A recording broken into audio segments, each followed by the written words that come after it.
So part of it is the design approach, using simple forms versus complex forms. That's kind of common sense in terms of where you're at. We use a lot of color, natural light, scale, massing. Those things really help our projects in a big way. We do things like a curved wall like this on a large project. You'll see it on quite a few of our large projects because it really does give an incredibly good look and where it's trying to go. But if that wall was on a 5,000 square foot church, that would really increase the price of that church. If that's on a 100,000 square foot church, it might increase it by 20 or 30 cents a square foot. So it's not nearly as big a deal in terms of what you're trying to do. So we have three things that we try to do in every project, and they're very important. Number one is good architecture, really make it relevant. Number two is cost effective to build, being incredibly strong stewards of the amount of money that it costs to build.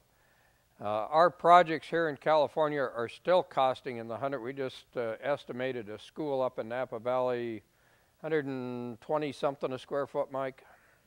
$128 a square foot. Public schools in Napa Valley, which are not any better than what we are building there, we're every bit as good at that, are almost $300 a square foot. So look at these principles as we go through that. The second element is cost effective to operate and to maintain. And so it doesn't do us any good to spend $128 a square foot if it costs a fortune to operate it. If 3 years down the line we got to replace all the carpet, or we got to replace all the doors, or the mechanical equipment was bottom feeder stuff and it just didn't work well for you. So those are important areas with that. One of the unique things of how we do that is what we call a design charrette, and it's a 2 to 3 day time where we come to your site with our architects. We actually design the building, we do the site plan. We accomplish in a 2 or 3 day period of time what used to take us about 45 days in terms of the total. We do use a little help from our Salt Lake office over the internet while we're doing that, but we've done that because of some fairly sophisticated programs and our ability to really do church design economically. And it just becomes a lot of fun.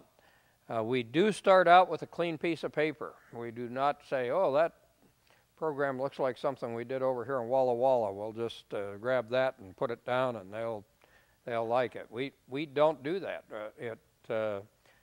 You'll find if you go through our drawings that you can't find two buildings that are identical out of 600 projects. Because every church has their own needs. Every church has something that they want that's different than somebody else. And now parts and pieces can come from somewhere. We found nice ways to do restrooms. We repeat them all the time, but that's about where it ends when it comes right down to it.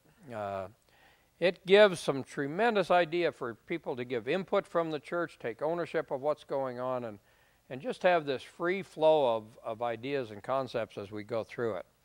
While we're there and during that time, we do 3D walkthroughs, we do 3D renderings. Pretty interesting stuff. This is just a site plan that was done on a project. This is work that was done on site during those periods of time. Floor plans. Another floor plan here.